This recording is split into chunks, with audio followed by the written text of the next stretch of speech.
यार आप लोग देख रहे हैं सीतामढ़ी तेज से मैं सत्यम व्याहुत। जैसे कि पूरे बिहार में चुनावी का दौर अभी चल रहा है, इसी संबंध में अभी हम आए हैं। यहाँ पे एक प्रत्याशी भी है, पहले उनसे उनका परिचय जानते हैं और उनका गांव जानते हैं, कौन सा गांव पड़ता है। आप अपना परिचय रखें। सबसे पहले मैं आपके चैनल का बहुत धन्यवाद प्रकट करते हैं। मैं बाजपट्टी जिला परिषद निर्वाचन क्षेत्र संख्या 31 हमारा क्षेत्र है और जिला परिषद निर्वाचन क्षेत्र संख्या 31 से हमारी धर्मपत्नी आयशा नाथ जी चुनाव लड़ रही है। आप प्रतिनिधि करता हो गए? जी, हम प्रतिनिधि करता है और उसके बाद ये महिला सीट है और महिला सीट है तो बहुत सारे कैंडिडेट खड़े भी हैं और बहुत सारे कैंडिडेट हमारे विरोध में भी हैं। सब एक दूसरे से अपने किस्मत का फैसला आजमा रहे हैं, लेकिन जो लोगों का ओपिनियन है, लोगों की जो राय है, हमारे जो भी कैंडिडेट वर्तमान में जीत के गए हैं आज तक वो कैंडिडेट का कोई नाम ही नहीं जानते, तो विकास तो खैर दूर की बात है। जब नाम जानेंगे आपके चैनल का तब ना आपके चैनल को लोग देखेंगे। जब आपके चैनल को लोग जानेंगे ही नहीं तो फिर आपके चैनल को देखेंगे कैसे? आप किस उद्देश्य से ये पद चुने? और भी अन्य पद था, उनको न चुनते हुए यह पद चुनने का उद्देश्य क्या है? हाँ, बहुत सारा पद था। पंचायती राज में 6 पद आता है, लेकिन हमने जिला परिषद का सबसे सर्वश्रेष्ठ पद है, जहाँ से एक मेरी जो लोगों की ओपिनियन है कि मैं वहाँ जाऊँ जहाँ से समाज के लोगों का मैं भला कर सकूँ, इलाके के लोगों की तरक्की हो सके, विकास का यानी कि वर्चस्व यानी कि सबसे ज़्यादा बोलबाला हो। और रही इसलिए मैं जिला परिषद में आया हूँ कि मेरा बहुत बड़ा उद्देश्य है कि अगर जिला परिषद ग्रामीण मुझे इस बार बनाते हैं तो शायद मुझे लगता है कि फिर मैं पीछे बैक करके नहीं आने वाला हूँ। पंचायत के किसी छोटे स्तर पर मैं चुनाव नहीं लड़ने वाला हूँ, क्योंकि जिला परिषद मेरा जब स्टार्ट है तो सोच सकते हैं कि जब मेरा स्टार्ट इतना बड़ा आगाज़ कर रहा हूँ तो अंजाम क्या होगा, ये जनता इस बात को सारा अच्छी तरीके से जानती है। जैसे कि गाँव में एक मुख्य समस्या होता है शिक्षा को लेकर बात करें तो टीचर कभी नहीं आ पाते, ऐसे जैसे हम लोग गांव में भ्रमण कर रहे हैं ये चीज़ को जान रहे हैं। आपके गांव में क्या समस्या है ये शिक्षा को लेकर? नहीं, हमारे यहाँ तो टीचर का अच्छा ओपिनियन है और हम जब आएंगे तो हमारे टीचर को अगर जो कठिनाई है, अगर कोई दिक्कत है, कोई समस्या है जिससे हम यानी कि उसका निदान निकाल सकते हैं, तो हम जब आएंगे सत्ता में तो पूर्ण रूप से मेरा शिक्षा पे बहुत बड़ा फोकस है कि मैं आऊँ तो कम से कम वीकली सारे स्कूल में मैं HM के साथ बैठ के एक मतलब डिस्कशन करूँ कि आपके यहाँ जिला परिषद के अधीन क्या सॉर्ट आउट कर सकते हैं, क्या दिक्कत है, क्या समस्या आप मुझे बताइए, ताकि मैं अपने कैबिनेट की मीटिंग में जब वहाँ बैठूँ तो मैं अपने क्षेत्र के समस्याओं का वहाँ निदान निकाल सकूँ। क्योंकि टीचर के साथ बहुत बड़ा कभी कभी ये होता है, वीकनेस पॉइंट हो जाता है कि उनके ऊपर बहुत सारा दबाव होता है। बहुत सारे जनप्रतिनिधि ऐसे हैं जो टीचर को डराते भी है, धमकाते भी, ऐसे न ऐसे कीजिए। तो मैं चाहता हूँ कि मेरे जितने भी टीचर है या टीचर की जो भी यानी संघ है, जितने भी संघ है, मैं सारे संघ के साथ हाथ मिलाकर चलने के लिए तैयार हूँ, ताकि मेरे शिक्षा में सुधार हो। जब तक मैं उनके साथ नहीं रहूँगा, उनको मैं दिलासा नहीं दिलाऊंगा, उनके दुख में नहीं रहूँगा, तो संभव ही नहीं कि शिक्षा का यानी कि योगदान सबसे आगे बढ़ेगा।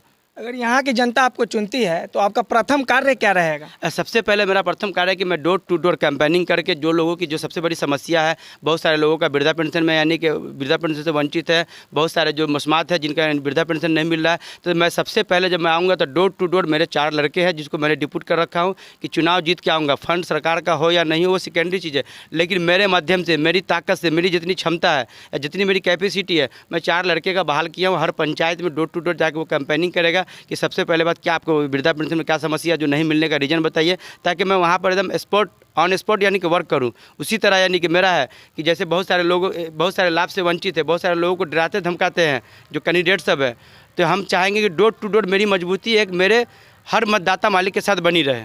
स्वास्थ्य व्यवस्था को लेकर आपके पंचायत में क्या स्थिति है? हाँ, स्वास्थ्य का जो बहुत बड़ा यानी कि समस्या है, क्योंकि जहाँ भी जो मेरे जो बाजपट्टी 31 का जो ये है क्षेत्र संख्या 31 जिला परिषद, जो वहाँ पे स्वास्थ्य का बहुत बड़ा यानी कि बहुत बड़ा इशू है, बहुत मेजर इशू है। उसकी वजह यह है कि सारे जगह हॉस्पिटल बने हुए हैं, लेकिन हॉस्पिटल में कहीं पर कोई डॉक्टर नहीं है, कहीं पर यानी कि स्वास्थ्य विभाग में कोई एक्टिविटी नहीं है। तो मैं जाऊंगा तो ये मेरी सबसे बड़ी फोकस है कि मैं कम से कम जितने भी हॉस्पिटल बंद है उसको मैं चालू कराऊँ, पूर्ण रूप से चालू कराऊँ। उसके लिए मुझे जहाँ तक जो प्रयास करना पड़ेगा, धरना पर बैठना पड़ेगा, तो मैं ग्रामीण को लेकर धरना पर भी बैठूंगा कि मेरे स्वास्थ्य का सबसे बड़ा यानी कि जैसे कि अभी इलेक्शन का टाइम है, चुनाव का टाइम है, सभी प्रत्याशी लोग खड़े हुए हैं।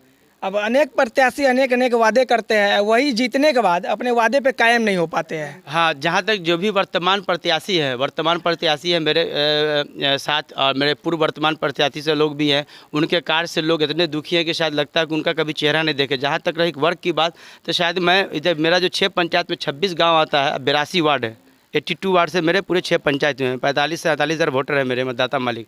और कोई ऐसा पंचायत या कोई ऐसा गांव नहीं छूटा होगा जहां मैंने अपने निजी फंड से रोड या नाला या सड़क नहीं किया या नाले की उड़ाही नहीं की है। और यही वजह है कि लोग कहते हैं जब मैं अपने पैसे से 20 लाख का काम कर सकता हूं, चुनाव से पहले, आचार संहिता से पहले मैंने काम किया है। और जब मैं आपका फंड होगा तो स्वयं रूप से मैं आपके फंड को इस तरीके से लॉन्च करूँगा कि लोग को पता होगा कि ये शिलान्यास किसने किया है। आज के डेट में जो रोड का शिलान्यास होता है वहाँ पर किसी का बोर्ड नहीं लगता, क्योंकि वहाँ पर फर्जी राशि निकाल के लोग यानी कि शिलान्यास करके चले जाते हैं। और रोड पे आज चले जाइए, रोड की जो बात आपको बता देता हूँ, वो मेरे 6 पंचायत में माधोपुर हो, सौड़ा हो, रतबारा हो, बोहा हो, भलनी हो, चले जाइए तो आप वहाँ पे पैदल नहीं चल सकते। यानी जो रोड ढली है 6 महीने में गिट्टी पूरा साफ़ हो गया, फिर खरंजा ही है। जैसे कि अभी पूरे पंचायत में हर एक योजनाओं में जो घूस का मामला आता है, जैसे इंदिरा आवास योजना ले लीजिए, शौचालय ले लीजिए, चाहे पीसीसी हो जाए चाहे कुछ भी हो जाए, वो उस सब में 5% 10% करके प्रत्याशी लोग लेते हैं। इस पे आप क्या विचार हैं? हाँ, मैं ये बहुत बड़ा आपने सवाल किया है और इससे बहुत सारे लोग दुखी हैं। अब बहुत सारे लोगों की बात तो मैं नहीं कहूँगा, मैं इतना दुखी हूँ भ्रष्टाचार से, मैं इतना दुखी। मेरा नाम लड्डन है, आप किसी से पूछ सकते हैं कि मैंने कभी किसी का 1 रुपया लेके काम नहीं किया हूँ। और मैं जिस दिन जिला परिषद सदस्य बन के आ गया तो ये जान लीजिए कि पंचायत में मुखिया कोई भी होगा, अगर मैं जिला परिषद सदस्य बन के आ जाता हूँ तो मैं मतदाता मालिक को कहता हूँ और सब लाभुकों को कहूँगा जो इंदिरा आवास लाभुक है कि आप मुझे एक मरतबा अवश्य कॉल करके बताएं कि कौन आदमी आपसे पैसा मांग रहा है। लेकिन मैं अगर रहा तो मुझे नहीं लगता कि किसी को मैं पैसा वसूलने दूंगा। ये तो मेरा पहला संकल्प है, चाहे वो कोई भी हो, कोई भी नेता हो मेरे 6 पंचायत में। ये मेरा पहला संकल्प है कि मैं वहाँ पर भ्रष्टाचार को मुक्त नहीं कर दिया तो मैं उस दिन सियासत छोड़ दूंगा। हमारे चैनल के माध्यम से आप अपने पंचायतवासी ग्रामवासियों को क्या संदेश दीजिएगा? हमारे पंचायत वासियों, जो भी हमारे 31 के मतदाता मालिक हैं, मैं सब मतदाता मालिक को यही कहूँगा कि आप इस बार जो लहर है मेरी, जो चर्चा मेरा चला हुआ है और जितने जो मेरी लोकप्रियता बनी हुई है, शायद अगर यही लोकप्रियता मेरी बरकरार रही तो लगता है कि हम इस बार जिला में यानी कि सबसे मतों से जीतने वाले जिला परिषद के प्रत्याशी होंगे।